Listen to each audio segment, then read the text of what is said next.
NFC Offensive Player of the Week, Ben Johnson and the Bears getting ready for the Raiders bye week coming up. Hoge and Hallis. Oh, it's a day. The CHGO Bears Podcast starts right now.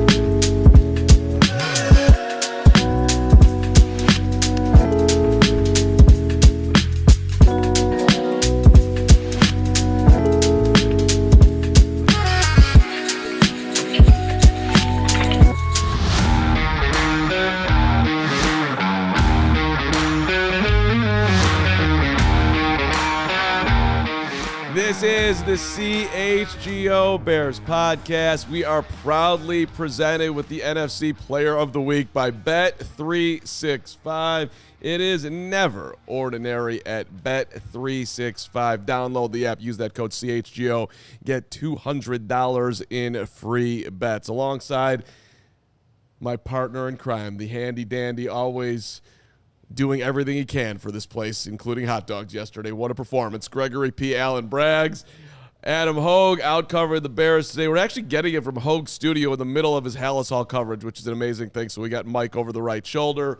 And we got Caleb Williams, the NFC Offensive Player of the Week after 4 touchdown passes and the Bears getting their first win, and everybody is all smiles. And Hoge, you'll be happy to know, I found my record indicator, locator, whatever, and I have gotten myself a window seat for the way out to Vegas and an aisle seat coming back. I'm ahead of the game. Our tailgate, by the way, if you don't have your tickets, you ain't getting your tickets because they're sold. It's actually sold out. 340 tickets sold for the tailgate, which is so 340 Bears fans just rocking and rolling for the tailgate on Sunday. It's going to be awesome. I'll stop talking. Hoge, good to see you. Hi, Gregory. Yeah, so I was kind of waiting for him to run out of breath and like pass out. I went to shout out to everybody celebrating the Rosh Hashanah yesterday. I went over there, and then I also went to another temple in the afternoon that I'll talk about later in the show. It's just amazing how he can like do a sentence without taking a breath. It's just like you're just waiting for him to nod off. Well, and here's the other thing. Hello, Greg. Hello. I was just about to warn him too about how much he has to make up for yesterday. I mean, because the way we left things on Monday with my level of annoyance, and then he wasn't there yesterday, and you came in, Greg, with hot dogs. Like, you did such a great job at Wiener Circle, getting us some great content. Great job. And so the first thing he does, unbelievably, is rub it in his face that he somehow managed to get an aisle and a window seat. Yeah. Both legs of the journey, when he already knows I'm annoyed that I didn't get my information till late, and with my platinum American Airlines status, I'm stuck with a middle seat on the way home from Las Vegas. Ooh. Just a rough start for you, Carm. Rough start. I don't think it's a rough start at all. I got my seats. I mean, how did you do that? What do you mean? How did I do it? I logged in and I told them I was Carm and that I'm here, and they hooked me up. They were like, "Dude, you deserve a sweet place on this airplane going there and coming back." And I love a good combo, a little window on the way out, I'm already planning my nobody cares about this. Caleb's the NFC Offensive Player of the Week, but Hoge, I'm thinking about taking the Metra from our location to the O'Hare whatever stop that it is. I've never done it before. I'm thinking about going rogue here and I get to the airport early and have a moment. That early because you don't know how to travel and your wife does everything for you and you're actually panicking by this conversation we're having right now. But if you're not careful though, I'm going to put you on an Amtrak train all the way home from Las Vegas. So I love an Amtrak train. We need some type of wager on the game this weekend in which the winner gets the aisle or window, whichever one you got. The loser has to be in the middle. That's fine. All right, here let's get into it because. I did a little exercise myself today, just looking at the stats. 3 games in last year, 3 games in this year. I don't care that they played the Dallas Cowboys at all about Sunday. I get that that's part of the success of what Sunday is, but I just think it's fun to look at where the Bears quarterback, Caleb, was last year and where he is this year, and every number is up and trending in a positive way. And the head coach is an absolute man-child of a man. The combination of these two coming together should have everybody excited, and anybody who wants to dunk on me on anything I've ever said about any quarterback in this town, feel free. Go right ahead. You have your own corner in your world. But I just think it's super exciting what this process has been, because it was super bumpy all at training camp. It was bumpy earlier in the year, and to me, it's just starting to land. And sure, you got to see more proof. Do it against great teams. Do it against Max Crosby starting this weekend. But I mean, there's how can you not be anywhere right now but excited about what's going to come? Yeah, I mean, look, the more I kind of pieced together week 2 and week 3. You guys know I came back after we sort of digested. We had that awful defensive performance in Detroit, so it sort of took a day to get to Caleb, and then you sit down, you watch all that film from Detroit, and I came in and I was like, you know what, guys, he actually looked pretty good.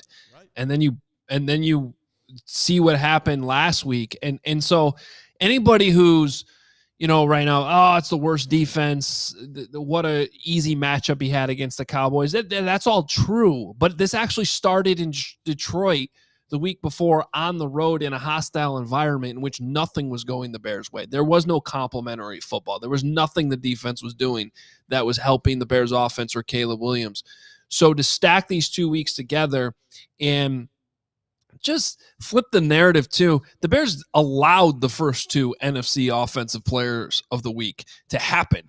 Now they're the ones who have the guy that won the award. I don't know how much that award really matters. Justin Fields won the award back in 2022. I believe Mitch Trubisky won it too after that Bucs game. Was that back in 18? So this has happened before, but what I'm looking at is different. Like when Justin went on that run where he had those 4 really good games, a lot of that was with his legs. A lot of it was dynamic playmaking that he was certainly capable of doing and still is capable of doing. What we're talking about now is something we don't get to talk about a lot. We're going to hear from Ben Johnson on this in a minute. We're talking about a quarterback that is sitting comfortable, standing tall in the pocket, going through his progressions in rhythm within a real ass offensive system with a real coach in Ben Johnson and playing on time with some exceptions, with some errant throws here and there, no question about it. But in the last 2 weeks, this does seem to have come together. It's not going to be linear all season. There's going to be dips along the way. But if at the end of the 17 games, if we're talking about these incremental improvements almost on a week-to-week basis, it's kind of crazy to think where this could go, considering, Carm, you laid this out on Monday, went through almost every category. Objectively, through 3 weeks, there's no question Caleb Williams is one of the top 10 quarterbacks in the NFL right now. That's where the numbers are. Gregory, have some fun. Yeah, I think the thing that's interesting to me, too, is, we all talked about how this is going to require patience, and we looked at the roadmap of the Detroit Lions offense over the last few years and seeing how it took them 3 years to become the juggernaut that they were last year with 70 touchdowns.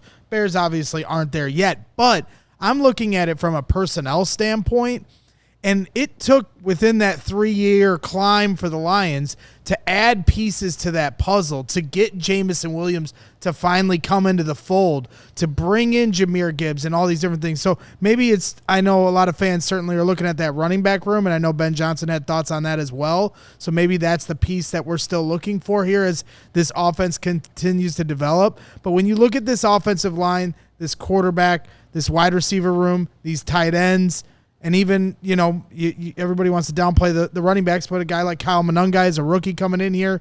Like, I think they're much further ahead in terms of personnel, and I know Ben alluded to that in the summer. So I find that encouraging when you talk about how this group is going to come together, not just for this year, but over the next 3 years, and knowing you already have so many pieces in place. Well, if you're going to go down the personnel thing, we can do that later, but, their running back room should get better. Their left tackle should get better. I would even argue that I think they could, logically their receiver room can be better than it is right now. So if you're gonna say like he doesn't have a stacked roster around him right now, I don't. Would anybody make that argument? I don't think so. I wouldn't. I think they have a pretty good offensive. Pretty close, I guess, is my point. They're pretty good. I mean, he's got probably one of the better, without a doubt, one of the better wide receiver rooms in the league right now. I think Patrick Mahomes right now would kill for what the Bears have on there right now. If Loveland's healthy, you like the tight ends, and then we got to give this offensive line credit. Now, we can break this down from a passing standpoint and a running game standpoint, which we're about to do with some of this Ben Johnson sound, but we have not seen pockets like this in Chicago that he's standing in right now. It is even on that flea flicker that we detailed yesterday on ODK that started bumpy, and it was weird with the pitch back, and Swift got knocked backwards. By the time he threw that ball, they somehow recovered, and it was a perfect pocket once again. So it's rare to see a quarterback standing in what he's standing in right now, and the offensive line deserves a lot of credit for that. Yeah, I mean, I'm seeing like Mark Pearson. The tight end room is pretty good. It's got great potential. I mean, I think Colston will get there alongside Colt. That's fantastic. Timeout though. Colston Loveland got hurt early in that game. Did anybody worry about the tight ends the rest of the game? Ben Johnson didn't flinch.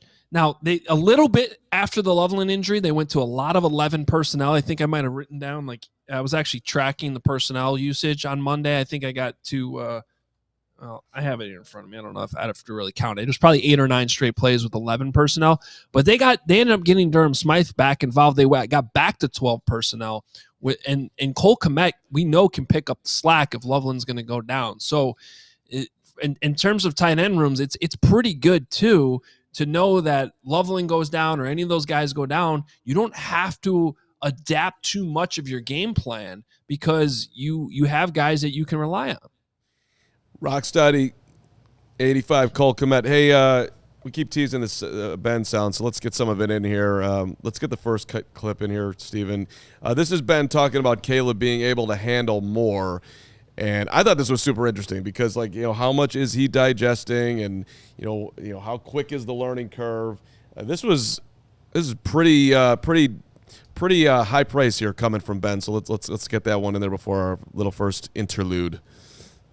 I think it's the comfort level right now of taking all this information over the course of the week, which is a lot. We just had a walkthrough and we screw some things up, and that's because we just talked about it for the first time, and we're going to screw a couple things up in the walkthrough. Well, we got to get better at it during practice, and then I think what I'm most impressed at with him and his process is the next day he really locks everything in from the day before, and we don't have to go back and revisit it again. So he's a quick study in that regard, and because of that, we can load up the game plan more each week. Week 3 was a lot more than week 1, and hopefully that's our new normal here going forward. Is not just for him but for the entire offense. We can have a little bit more in the game plan to help attack some of these defenses. And so because he's doing that and his comfort level's growing, we're able to grow as an offense. That is growth that matters right there. Hopefully that's the new normal. So, I mean, that's underlining we were here and now we're there, and it's 3 games in. Am I missing anything here? I don't think I am. No, you're not. And that was my biggest question going into last week, was exactly that. And that's the type of stuff that doesn't matter who they're playing. Like, right. Forget the opponent. If they went through a week last week, and we talked about the cadence issues in week 1, how you didn't have to worry about it in week 2 because they were on the road in Detroit and it was loud. They went silent count.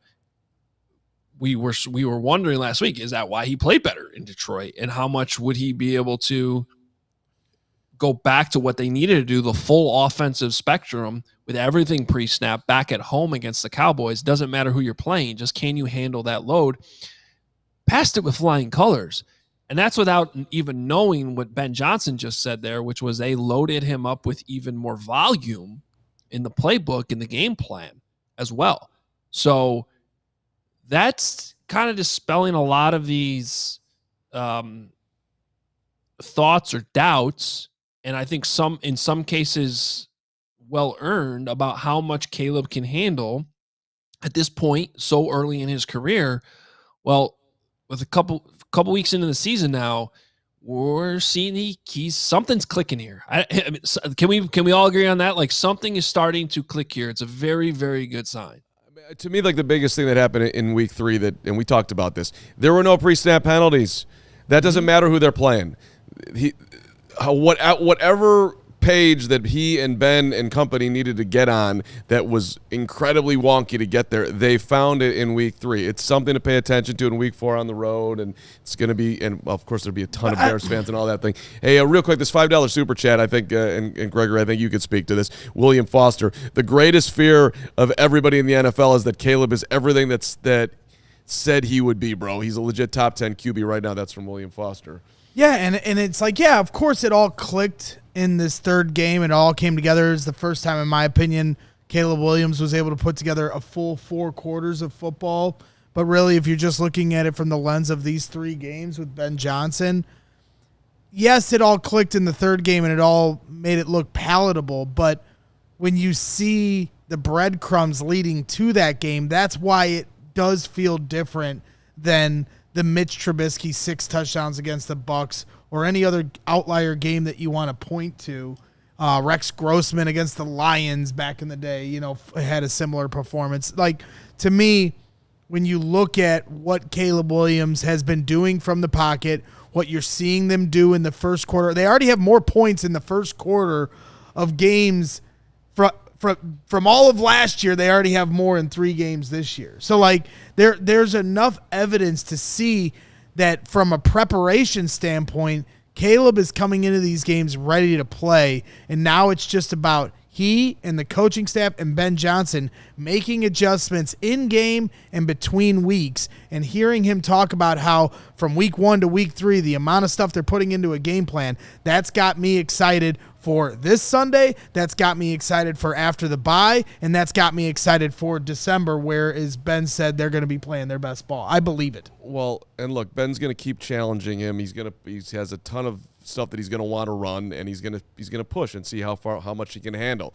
And I think, logically, Caleb is going to get used to the load that's being put on him, and he'll be able to digest more and more. That's at least how I think, again, logically, it should go.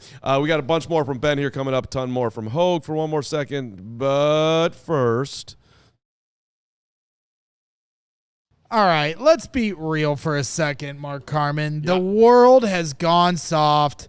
Everyone gets a trophy for just showing up. Everything needs to be bubble wrapped. Soda used to have some kick, and now it's all about pretty colors and easy fizz. Well, RC Cola is not a soft drink, just damn good cola. It's the original cola that doesn't fold under pressure. RC is an OG cola in a world of spineless soft drinks. No trends, no gimmicks, no glow-ups. RC hasn't changed its stripes since 1905 because it didn't need to. It's the same bold, crisp flavor it's always been.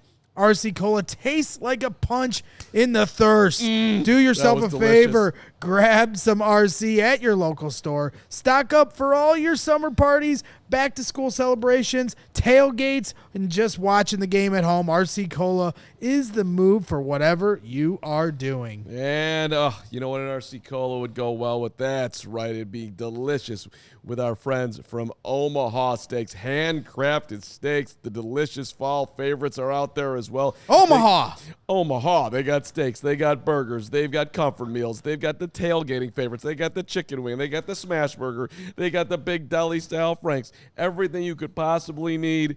OmahaSteaks.com is where you go. 50% off. Plus you, the amazing CHGO listener, put in the promo code BEARS at checkout, and you get $35 off. It's so juicy. It's so delicious. It is unbelievable. Grass-fed, grain-finished beef. It's got the more marbling, exceptional flavor. You will not be disappointed. Fan favorite, the filet mignons are delicious, super tender. Get fired up for grilling Omaha Steaks. Visit omahasteaks.com, 50% off, extra 35% off. Use that promo code BEARS at checkout. Omaha. Hey, Hoge, I don't want to irritate you again, but Apparently, when I did the Open, somehow Greg communicated with his wife and got Jenny on the thing, and Greg now has an aisle seat for his flight out there. Just got the call during that moment in time, and now Greg has an aisle seat as you are now stuck in the middle as both of us. No. I have an aisle seat on the way there. Oh, okay. Yeah, I just got the last aisle seat. When you guys were talking about that, I was like, oh, no. I don't ever fly American Airlines. Normally a Southwest guy. Shout out to both. Whoever wants to sponsor us, then I'll be that guy. But regardless, when you guys were talking about that, my heart sank. I was like, wait a minute, you can already do this? So I texted Jenny, and she got me the last aisle seat. So shout out to Jenny. Jenny, by the way, is a nurse and has a job and is like taking care of people who need help, but has to stop her. I'm also taking care of people. Oh, yeah, Bears fans have been through a lot. You are. Probably more than whoever Jenny's taking care of. You're a hero. All right, back to...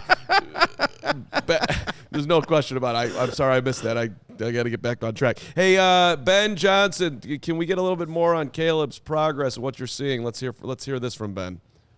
I see him playing the game with his feet much more so than what we had in the spring or during training camp.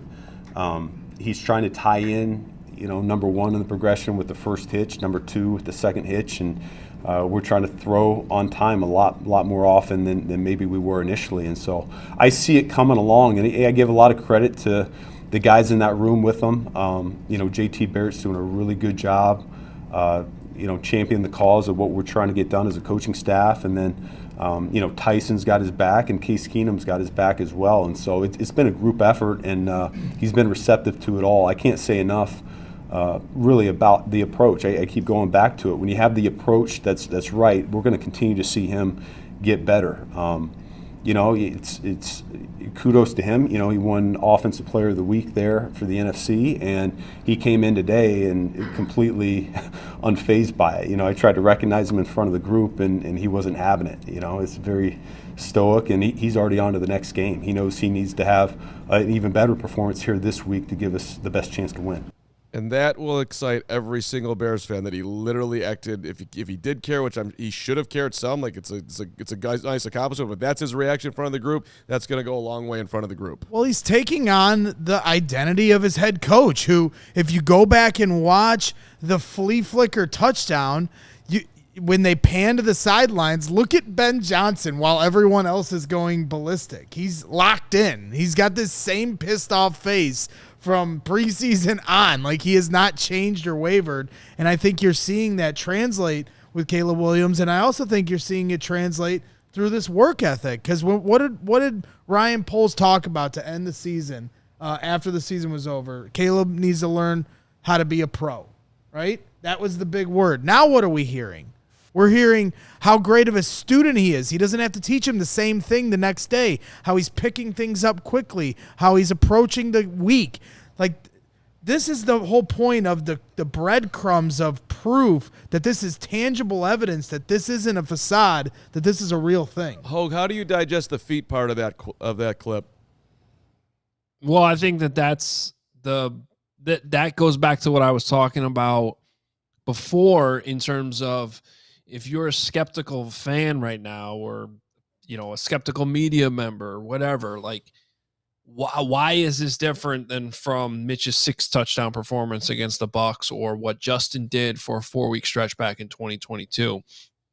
What he's talking about there with marrying your feet to the progressions, it is one of the hardest things about playing quarterback, and a lot of offenses require it, some more than others. Ben Johnson's system certainly. But in this league, in the NFL, essentially what he's saying is it's the opposite of the hero ball we heard about and we saw at USC with Caleb Williams.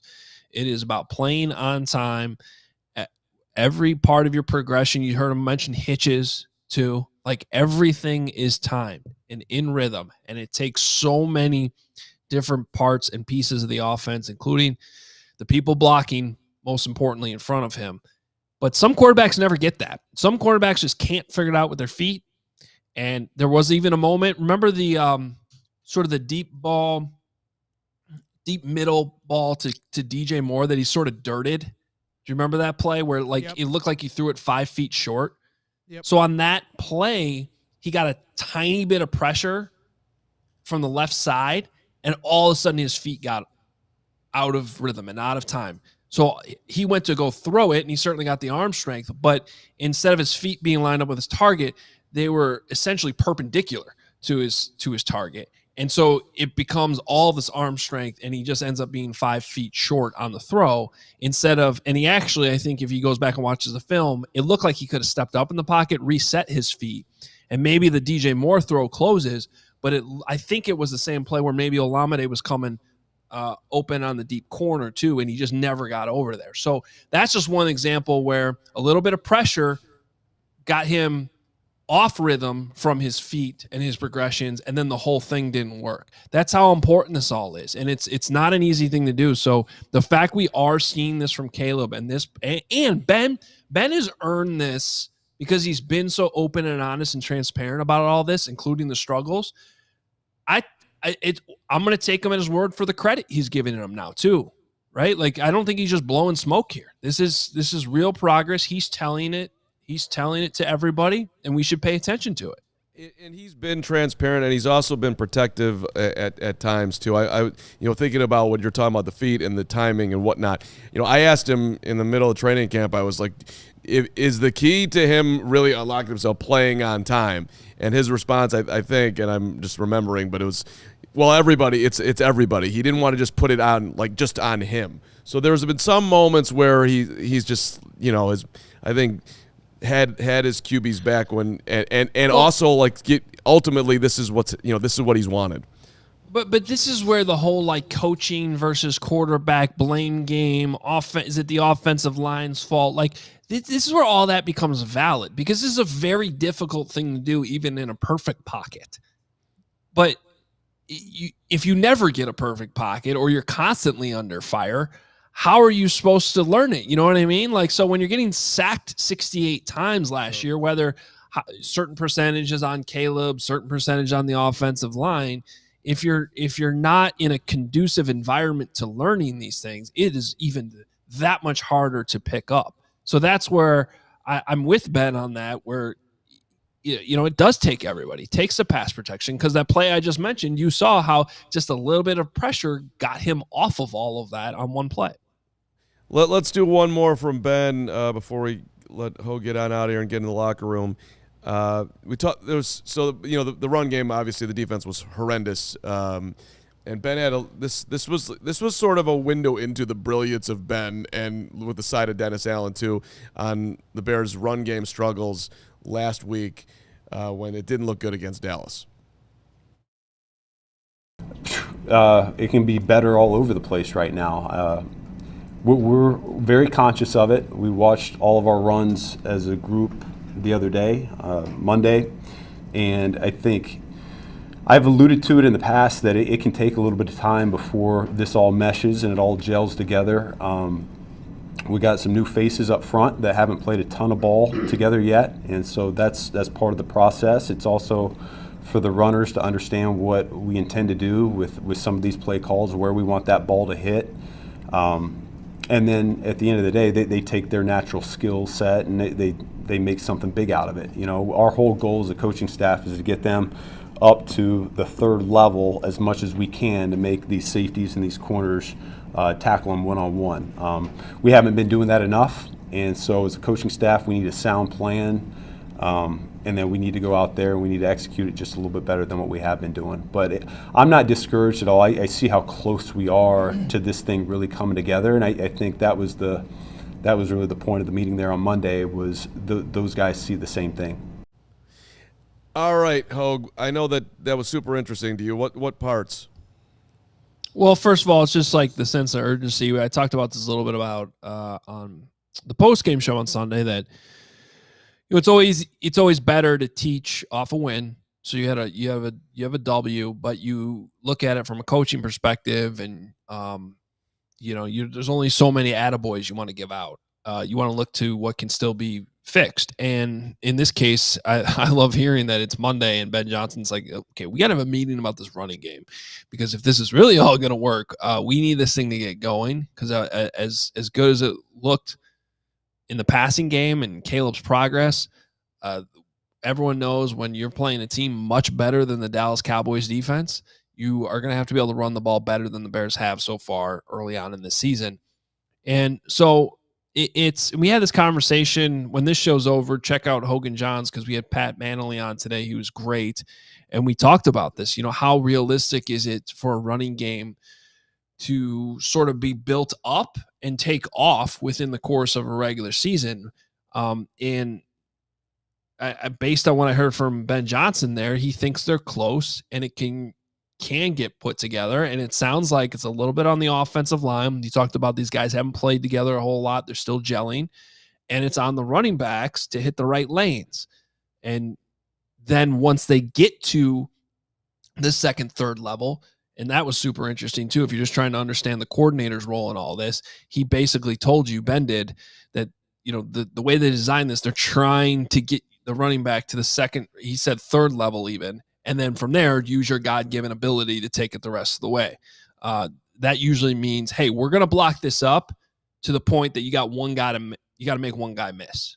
That's players making plays at the end of the day. So can they get there? I think they can, but this will probably be a little bit more of a work in progress. I don't know if it all clicks all of a sudden this weekend in Vegas.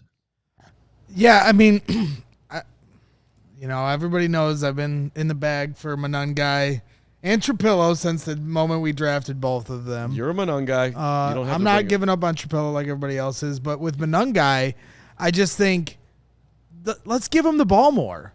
Give him the ball more. I just think that is going to be what helps unlock this. He's not going to be a guy that's going to get you 15, 20 yards, but he is going to always move the pile forward. He's always going to be the guy that's going to get you that 5 or 6 yards you need. He's going to hit the right hole that you want. DeAndre Swift may not always do that, but I also think DeAndre Swift has talent. You saw him in the open field on the screen pass that was well designed. And so when you talk about a change of pace back, I just think right now they're not in the right order based off of how much one makes or where one was drafted versus resume. It's about resume at this point. To me, it makes more sense to let Kyle Monangai, and obviously pass blocking is a big element in this. But from what we saw in the last game, I think he's holding up decently well. I'm not a pass blocking expert in terms of running backs, but at the same time, I think he's doing enough to warrant him getting more opportunities, and I think that's going to help this run game. Somebody said it to me on Twitter, and I thought it was a great point. He had more yards per carry than Swift, and he had a carry where he ran backwards 10 yards. So and on the carry, he ran backwards 10 yards. He smoked Kenny Clark up the middle, and Kenny Clark had to come out of the game. And so when you talk about winning the war of attrition, you need a guy like that. And then your change of pace guy, once they're all tired from Monangai ramming into them for 3, then now you've got Swift to be that change of pace. I think it makes a lot more sense if they're switched. So, are you saying that Monangai is a better running back right now than Swift? I mean, I don't know how you want me to phrase it. I just think their roles are not in the right order. I think you need the guy that's going to kick the crap out of the trenches first, then let your change of pace. Yeah. I just that sounds great, but we got to remember that like Ashton Genty, who we're going to see this weekend, isn't exactly hitting the ground running as a rookie running back. This takes time. The same thing with Ozzie Trapillo. You can't just say he's a left tackle. He's got to do it, and he couldn't. So they moved him to right tackle. So we can't just say Monangai is ready to go for 20 carries a game, especially when he ran backwards for 7 on one of those, because he's got to understand exactly on that play. It looked cool. He showed off plenty of ability on that play, but this ain't Rutgers anymore, man. This is the NFL. You can't be running around in circles backwards and expect Sean Lynch it. Well, just for the record, look, I love Monangai. I was on Monangai early. I wanted to be a Monangai. I interviewed Monangai. It's the only NFL player that I've ever sat next to where I'm actually taller than him sitting down. I want to be a Monangai. So far watching Monangai, I don't see eliteness. It looks decent. It's fine, but I don't see a guy where like he's never going to be a break some big runs type of guy. He's just not that fast. Yeah, not but fast enough. That's what they used to say about David Montgomery too. I was just about to say that. But I get to say that because you hated David Montgomery. I don't hate Montgomery. I just said he was replaceable, and this is the point you're about to make. Go ahead. How many yards did Dave Montgomery run for this weekend, Mr. Yeah, Replaceable? exactly. And when he was here, go ahead, Hoge. We don't need to do this bit. We did it 3 years ago.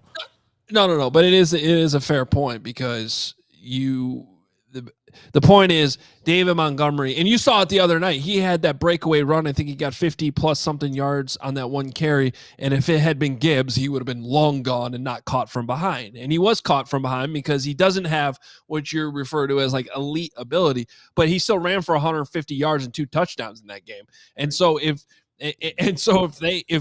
Kyle Monangai could be the David Montgomery of this offense, that would be incredible, and it's also probably completely unrealistic for him to do so as a rookie. But there's a way. The point is, there's a way to make these two guys. Like, it might be Jahmyr Gibbs light and David Montgomery light. Bingo. But there's a way to make it work within the structure of this offense that they're getting more out of the running game than they are right now through 3 weeks. I will accept that comparison. I don't see. I hope I'm wrong. Clearly, this was great for the Bears. I don't see David Montgomery and Kyle Monangai just yet, but maybe I'm missing. I mean, something. before we hit our next break, I think it's worth mentioning Kyle Monangai is averaging 3.4 yards per carry. DeAndre Swift is averaging 3.5 yards per carry. Either way, no matter who we're talking about, this isn't good enough, and that's why we're talking about it in the first place. Yeah. But I want more of a sample size from Monangai. So do I. So do I. Yeah. More importantly, what row are you guys sitting in? Because I'm row 20. So I moved up. I'm behind you. That's what I thought. And I plan on causing all sorts of trouble. I think I'm in 25, something like that.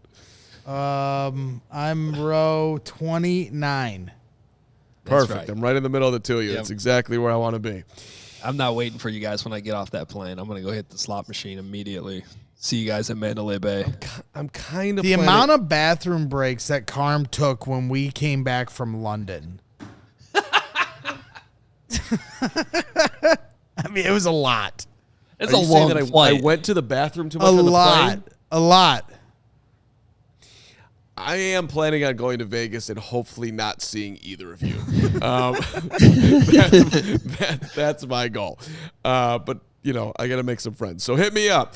Our tailgate is sold out. Ho, great job. Looking forward to what you get out of the locker room today. And, yeah, big day for Caleb, big day for Ben, big day for the Bears. All right, go have some fun out there.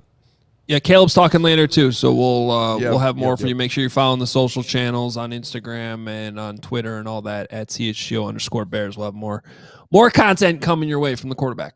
And elite stuff coming up right now. But first, hey, shout out to our friends at Bet365. You love the early payout offer. Don't think, could have cashed it last week if you bet it. Maybe you'll cash it again on Sunday when the Bears rip the Raiders. That's right. You go up 17 to get the instant payout. And breaking news from Bet365. Look, right now you get $200 in bonus bets. That's up from $150 when you bet $5, win or lose. So you sign up, use the code CHGO365. You deposit $10, you make a bet for $5, and then you get $200 in bonus bets. If your bet wins, loses, doesn't matter. Bonus bets can be used, by the way, on spreads, on totals, on player props, on futures. Whatever the moment, it's never ordinary at Bet365. You do have to be 21 or older. If you or someone you know has a gambling problem, crisis counseling and referral services can be accessed by calling 1-800-GAMBLER, in-app only. That's right. And I got some bad news for you guys. Winter will be here before you know it. Is your home's heating up for the challenge? Well, and if you have a plumbing emergency, who do you call? Four Seasons. That's right. And if you have an electrical emergency, who do you call? Four Seasons. And if you need a new hot water tank installed today, you call Four Seasons all day long. Now's the time to schedule your Four Seasons furnace tune-up. Thinking about a whole home generator? We've got you covered. Save up to $4,000 on furnaces and comfort systems with Four Seasons air conditioning, plumbing, and electric. Furnaces start at $39 a month, and furnace AC combos for $57 a month. So Four Seasons Heating, Air Conditioning, Plumbing, and Electric has been serving Chicagoland for over 50 years. Your trusted local experts are Four Seasons Heating, Air Conditioning, Plumbing, and Electric. Visit fourseasonsheatingcooling.com for all their special offers and money-saving coupons. That's fourseasonsheatingcooling.com. Just saw an interesting $2 super chat here, Steven, before we get to some Caleb stats. $2. Here's $2. Place a cheap bet on 34 black-red. If people want to do that and send us bets, I'll video them. They don't really allow you to do video, but you'll have to trust me. But we can work out a payout if you want us to put a little something on you. I'd love to help out the people that support the show in those type of ways. Q Harlan, thank you. And thank you to me and my research team today. Working hard. I only messed up one of the stats, which I had to fix, which was really irritating. But this is I just curious. What does it look like after 3 games last year? What did it look like after 3 games this year for Caleb? And so I tweeted this one out. So here we go. The QB report. Our QB report brought to you proudly by our friends at RC Cola.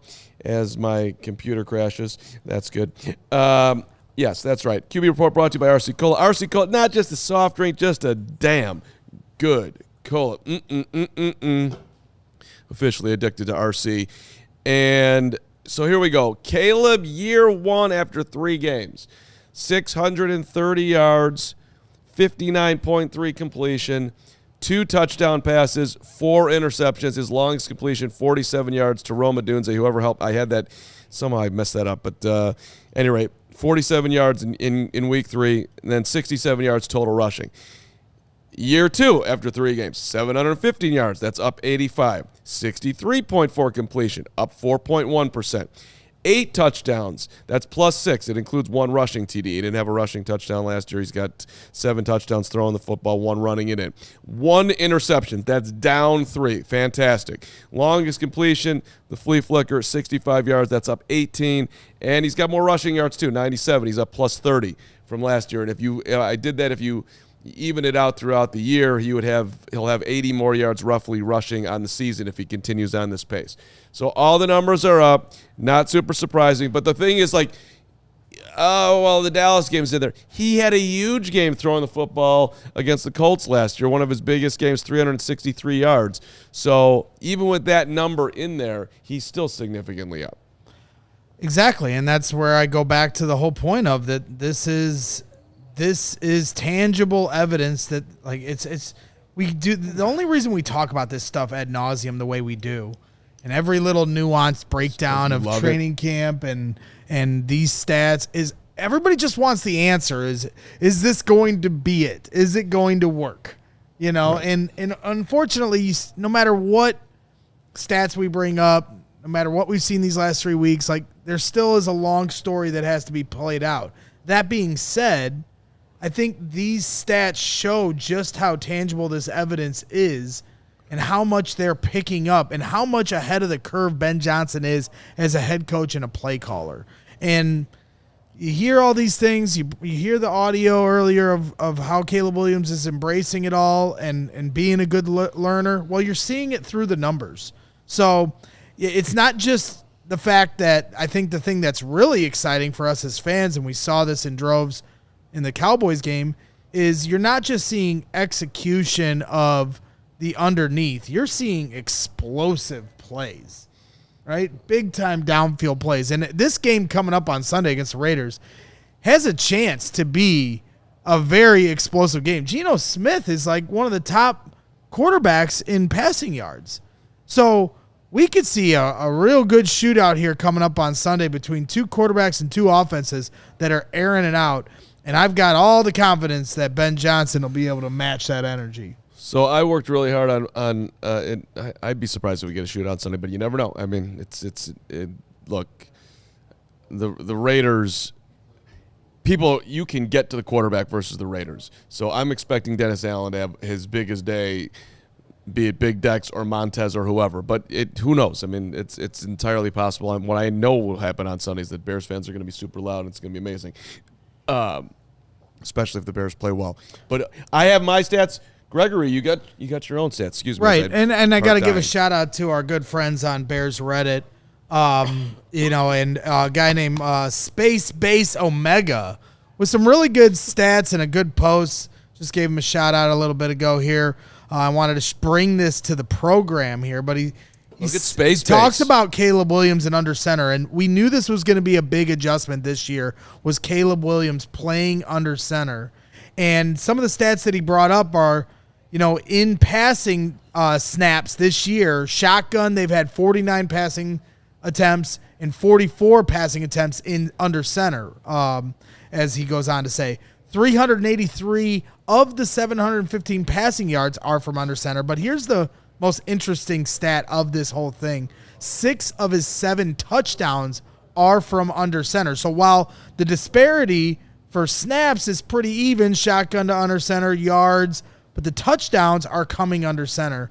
And his completion percentage under center is higher, and his rating is up to 132.9 under center and 79.6 from shotgun. So, to me, I think this shows clear evidence how Ben Johnson is taking the offense that he brought from Detroit. Yes, he said it was going to be the Chicago Bears offense, not the Detroit Lions offense. But if it ain't broke, don't fix it. You had 70 touchdowns with that offense last year, and he's trying to get Caleb Williams to implement it. And I think some of these early on stats are showing they're headed in the right direction. Well, I mean, the most interesting thing to me about that stat is look, he was not viewed as an under center quarterback.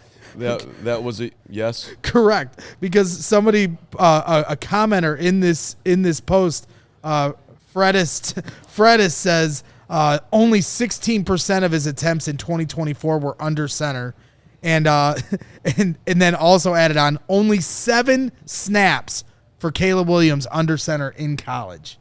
Only 7. Right. So again, to the point, he didn't play under center. He's not going to be good under center. He's going to have to learn to play under center. All the under center stuff, which was all fair. And now, okay, here's Ben. He's been here 3 games, and that's the level of progress you're seeing. It's pretty. That's a significant thing. Only 7 snaps under center in college. 6 of his 7 touchdowns are under center here this year. We got a lot more on literally everything. But first, a shout out to our friends at Monarch Money, who's literally changing my life, at least my financial life, because that's right, I am, let's be honest, a bit of a financial disaster. And I always put off organizing, and I don't know where I spent my money, but now I do. It's really been like a calming thing on the home front here. Monarch Money does all the heavy lifting. You can link your accounts in minutes, get clear data visuals. It categorizes your spending so you know, oh, okay, I'm spending a little too much eating out over here. Yeah, I know you can relate as well. A little Absolutely. too much on the drink over here. Not me. Yep, never you. I understand. Get control of your money. Don't let financial opportunities slip through the cracks. Use the code CHGO at monarchmoney.com. You will not be disappointed. You get 50% off your first year at monarchmoney.com with the code CHGO. It is a game changer. I want to thank you to my friends at Monarch Money. Thank you again. That's right. And another game changer that we love to give shout-outs to is our friends over at Game Time. Heading to Vegas here this weekend. You know who you hit up when you're looking for those last-minute tickets? You hit up Game Time, because the Game Time app gives the advantage back to the fans. It's the hack for unlocking amazing tickets and experiences in just a few taps. It's incredibly easy to use, and the Game Time guarantee means you can trust you'll get 100% authentic tickets on time and at the best price. It is one of my favorite apps to use. When you get on there, they give you that aerial view. They give you the hot deals, the cheapest deals, the zone deals, every bit of ticket information you're looking for, the views from your seats, panoramic, the whole deal. Game Time has you covered. So take the guesswork out of buying NFL tickets with Game Time. Download the Game Time app, create an account, and use code CHGO for $20 off your first purchase. Terms apply. Again, create an account and redeem code CHGO for $20 off. Tap, ticket, go. Download the Game Time app today. All right.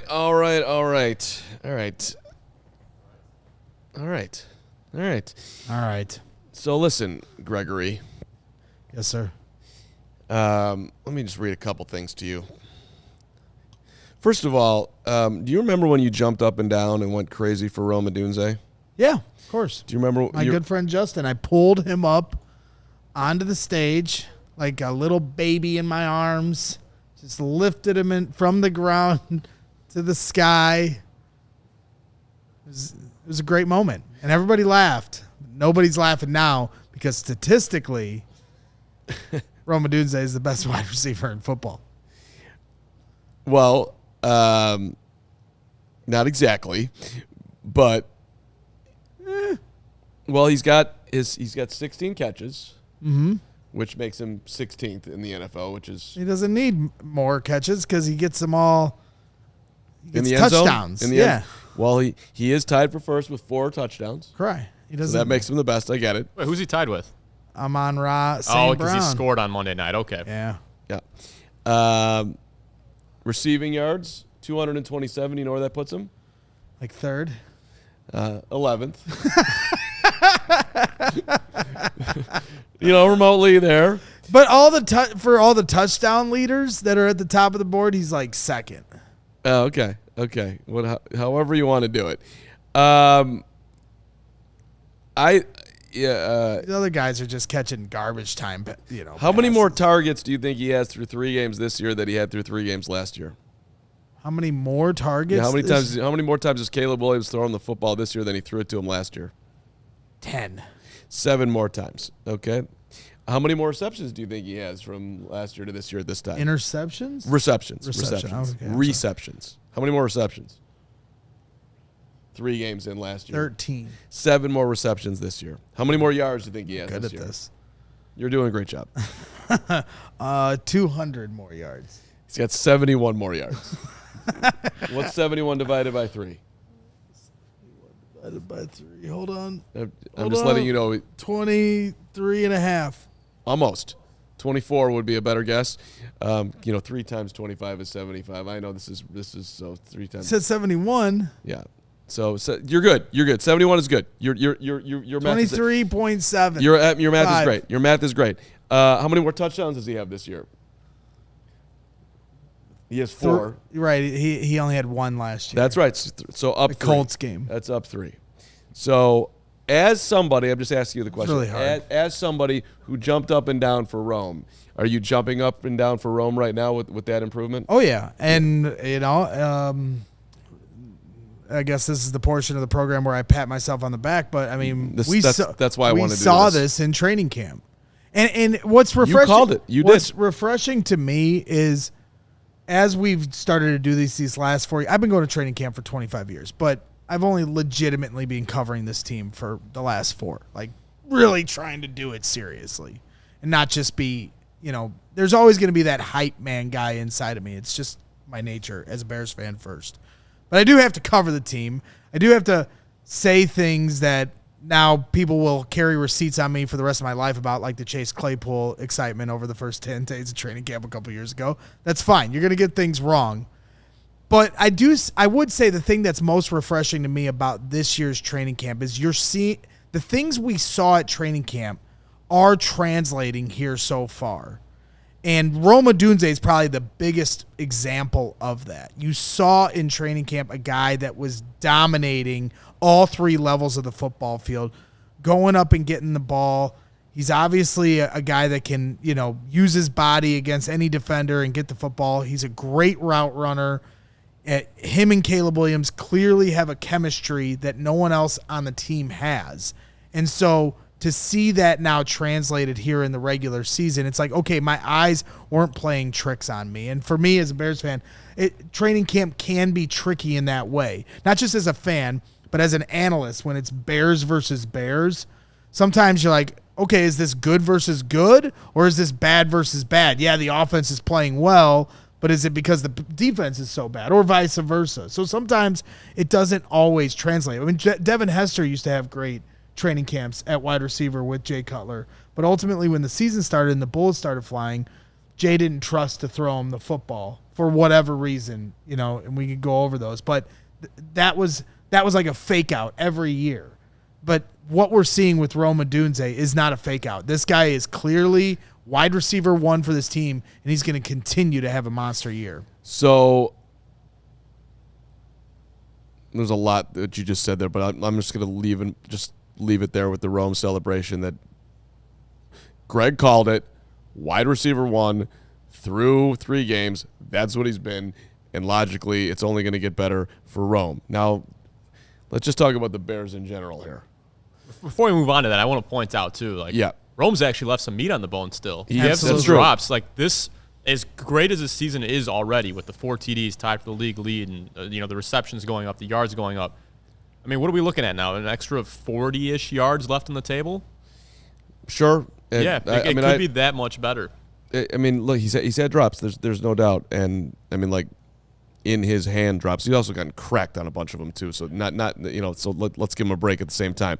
The Bears right now, 1,041 yards through the first 3 games. Where does that place them in the league, Gregory? 10th. 10th is correct. I cheated on that one. You cheated on that one? Yeah. Okay. I seen that one on Twitter. Okay. All right. Do you know where they rank in points at 25.3? 25.3 a game? Second. Not quite, but ninth.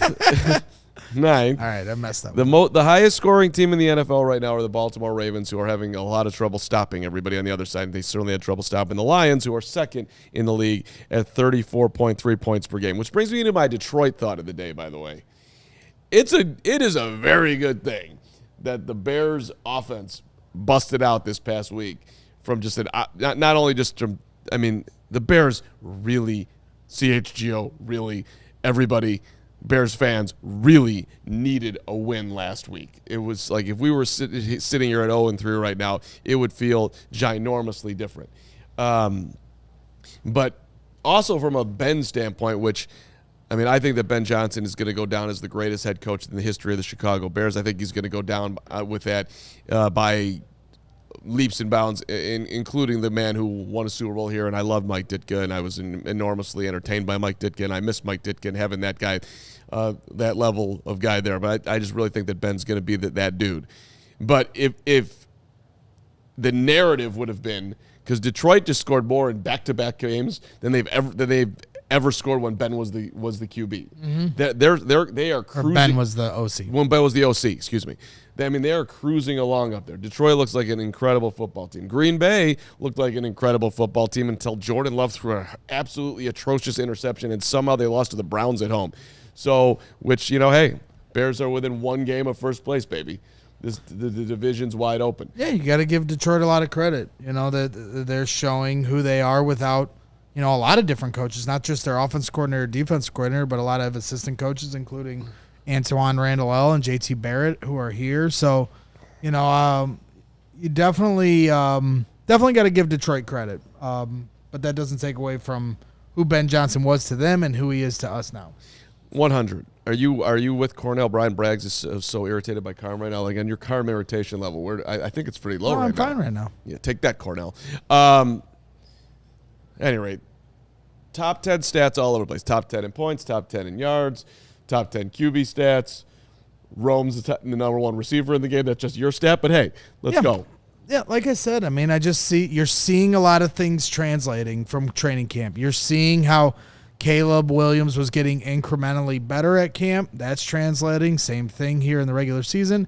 You're seeing Olamide Zaccheaus as that safety blanket, the guy that Caleb Williams looks to in those crucial down and distances. Okay, I'm going to go to him because I know he's going to sit in the zone. That's translating. You're seeing it with Rome Odunze. You're seeing it even with a guy like Tremaine Edmonds in the last game. I thought Tremaine Edmonds had a great training camp.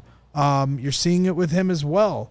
So, I like I said, the coaching from Ben Johnson across the board, everything we've seen from all the coaching staff, I think you're seeing it translate from what some of the things we talked about during our post-practice breakdowns. You're seeing those things translated here in the regular season. So, that's good. That's encouraging. That means that there's, again, tangible evidence that this is real. Now the question is okay, that is light at the end of the tunnel. That's not a train coming to run us over, but how long is this tunnel? We see the light, but how long does it take to get down it? And that's still yet to be determined, and why we said during training camp and why we said during the season it's going to require patience. And I'm still working on that. Yeah, well, and as you will be forever. We'll get to Super Chats in a second. Donnie, my guy, these are not pickles. These are tennis rackets on my socks. When I go green sock, it's tennis day. And I figured that I was in such a good mood today that I would wear Air It Out for Caleb, NFC Offensive Player of the Week. Not that I knew that when I put the shirt on. And then we got to get the, I'm 0-3 on the young season here. It's been a tough start, but I'm keeping a positive attitude that I will find my groove and we'll get a victory in the Deer Creek League at some point here. Shout out to my friends at Midtown Athletic Club as well. All right, there's a lot on the run game, and I'm just trying to just quickly. Are we going to overtime? All right. Nice job, Steven. Become a diehard. Overtime. We're into it. Super Chat's coming up. So I'm, getting into the Raider prep here. Mm-hmm. Week 3 rather. Let me reset this. All right, week 1, the Raiders beat New England 20-13. All right. Now, what was New England able to do? What were they not able to do? Drake May threw it 46 times in that game. All right. 287 yards on the day. They ran it 18 times for 60 yards, 3.3. So they were not able to run the football against them. Travion Henderson got it 5 times for 5.4 yards per carry, but it was not a prolific run game. I'm just trying to think will the Bears be able to run the football here, or is it going to be a big Caleb day? Week 2, they lose to the Chargers 20-9. Okay? Mm-hmm. What does it look like as far as run versus pass? Well, Justin Herbert having a great season, 19-27, 242. Rushing, Najee Harris, 3.5 yards per carry. Omari and Hampton, 3 yards a carry. They had 81 yards on 26 carries. So nothing prolific there, right? Right. And then this past week, as they fell to 1-2, they give up 41 big points to Washington. How does that happen? And that's with Marcus Mariota at quarterback. 200-yard game. Washington ran it down their throats. 201 yards on 32 carries. And it's kind of a weird day. Jeremy McNichols had 4 carries for 78 yards, popping a 60-yard run.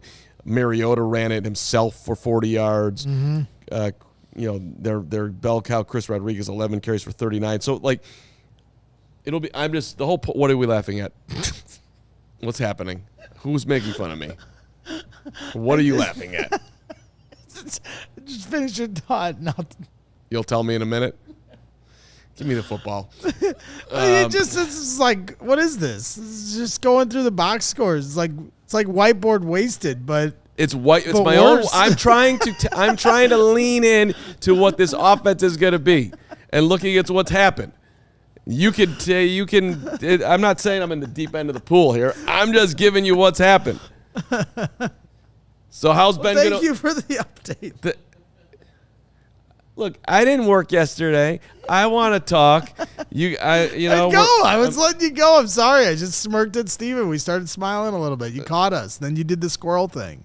Should have just let me continue to smile. Yeah. All right. Whatever. I'm done. My point is this. I think they're throwing the football a lot on Sunday. That's what I see. I just told you earlier it was going to be a shootout, and you didn't believe me. It's going to be a shootout. Just because they're going to throw the ball doesn't mean it's going to be a shootout. Effective pass game, controlled. I'm not throwing it at you. Don't worry. I love you. All right, let me forget you and you. Give me the super chats. Give me the goon. Give me the goon super chat from Leach. $20. Carman's such a goon. Hoge, great point on the footwork and Ben's coaching. Get transparency to the media and fans. Leach, I love you, even when you call me a goon. And then 20 more from Leach to Don Burr.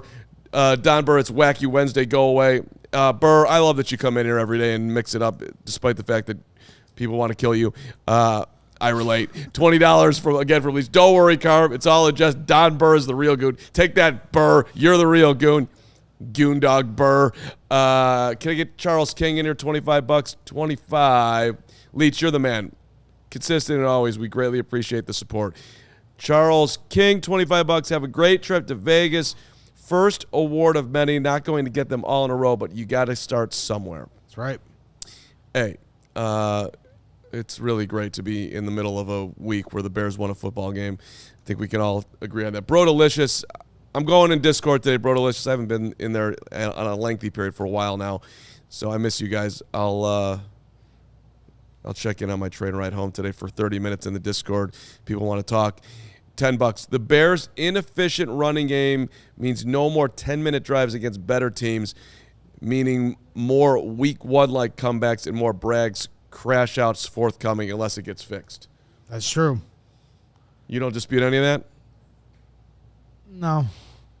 I mean, they've got to get this run game going, or else, yeah, they're not going to be able to.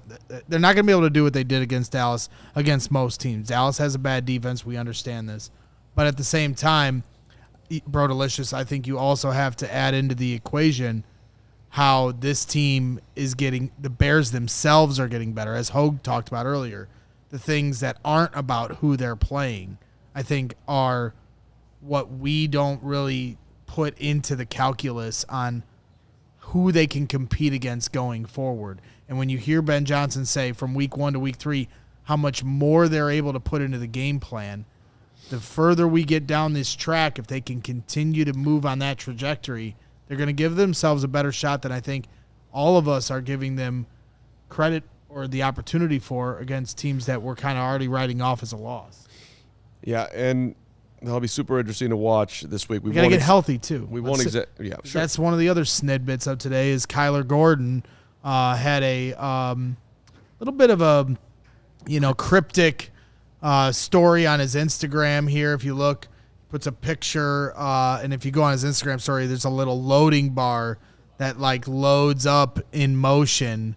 And when Ben Johnson was asked if TJ Edwards and Kyler Gordon were going to be available on Sunday, he had a little bit of a smirk when he answered it and said, we'll see this week. So no guarantee. Maybe it's probably smarter to hold them out one more game, then you get the bye week to fully ensure their health. We saw what happened with Jalen Johnson. But regardless, Kyler Gordon seems to be getting closer to getting ready. So that's also going to help for the teams they play. I mentioned it yesterday. Kyler Gordon playing could be so important for the Bears because what is he like? He's a press slot corner. You'll see him blitz quite a few times too. Yep. When you factor in the run game, and I know it hasn't really started yet with Ashton Genty, but it's coming. It better not be week 4, but it could be. Kyler Gordon being in that game is huge for the Bears because that's an extra run stopper. And then if you look at what the Raiders have done this season as far as when they've done damage in the pass game, a lot of it's come out of the slot where Jacoby Myers has played the majority of his snaps.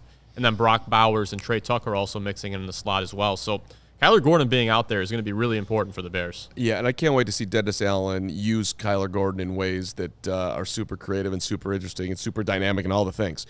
But Kyler Gordon should sit out this week, in my humble opinion. I've got a great couples massage place for Kyler that he should, I would go on the daily just to, make sure the hamstring is completely flexible and whatnot. Kyler, feel free to hit me up. I don't want to give away my couples massage place, but I've had some great times there. All I heard was something about a massage place. Why did it have to be a couples massage too? It's just I figured Kyler could have maybe he'd like to go hang with Carman. We could talk football and get to Halloween's coming right around. Just talk holidays and stuff. What do you think, Steven? Couples massage, Gordon, Carm, Bears. You make so many wild statements. That's got to be up there. Why? I just feel like I want to get a couples massage with you. It's unlikely. That's true. he probably doesn't. But I just couples massage. Gregory, you in? Me and you? Vegas? Paul Suing and a couple others here in the chat were asking about, I keep bringing up on our trip here to Vegas on Friday when we get in. Couples massage Friday. The first True Fan Travel event is on Saturday night.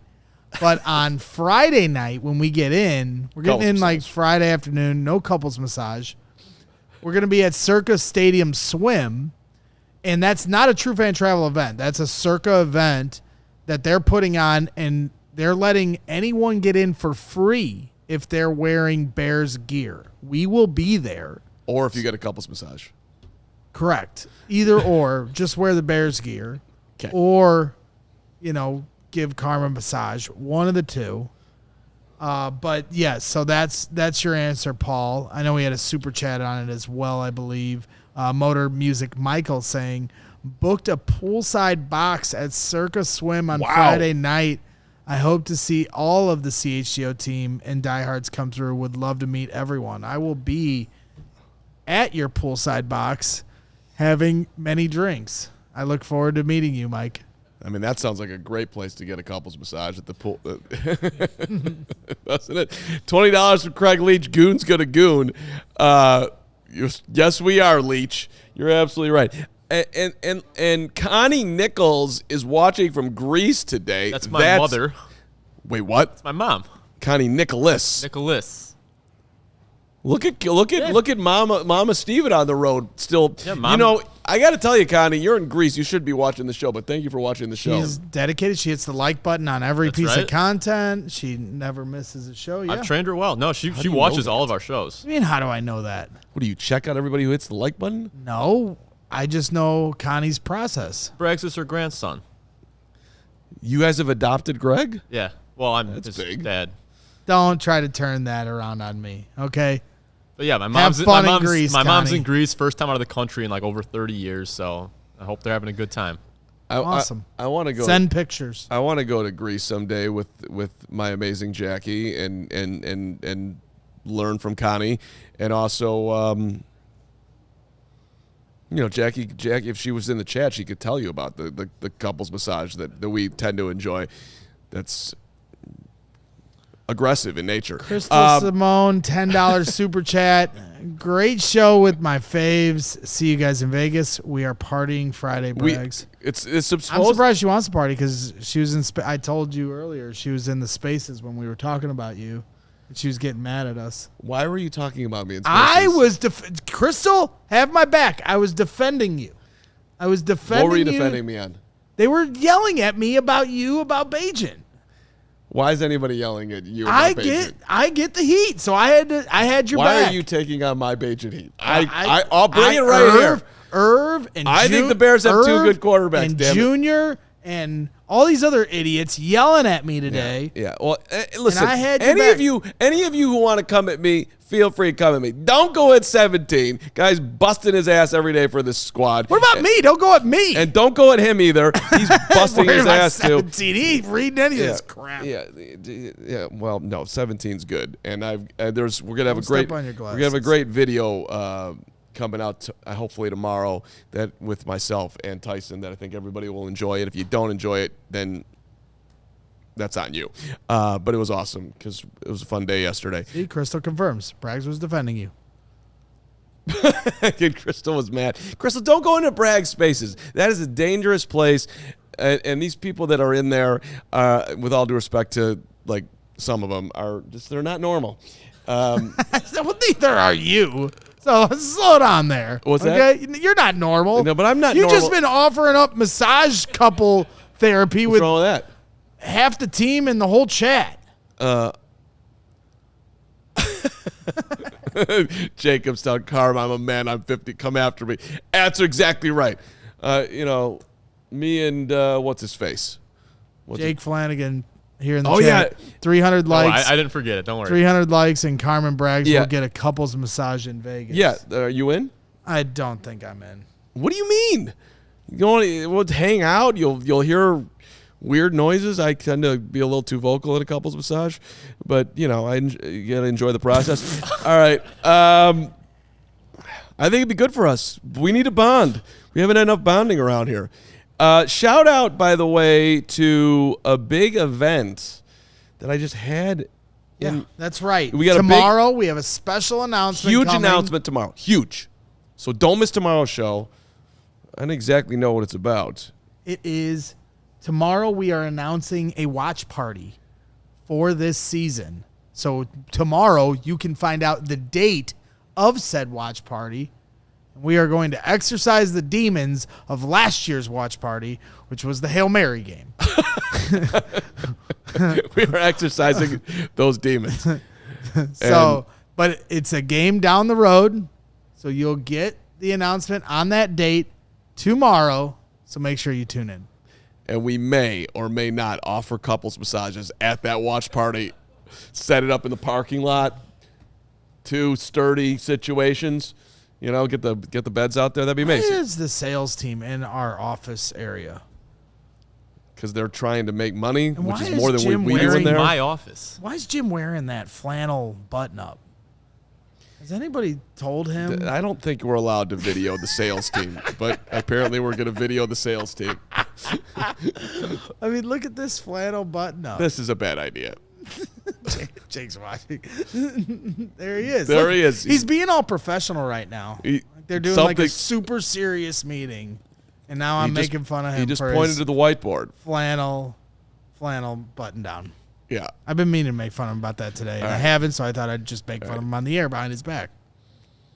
I mean, in the middle of the show, he went on the balcony at lunch. I've never even seen anybody go on the balcony at lunch. The only person I see that goes on the balcony is you to get away from us and smoke cigars and cry if the Bears are losing and go crazy if they're winning. That's right. We're going to continue that. We like you. Oh, yeah. Last Sunday, I'm on the balcony when the flea flicker happened. Yeah. And I kind of get in your own world. I thought it was by myself, and I just belted out like a, yeah, jumped up. And then there were people on the bottom patio that I scared the crap out of.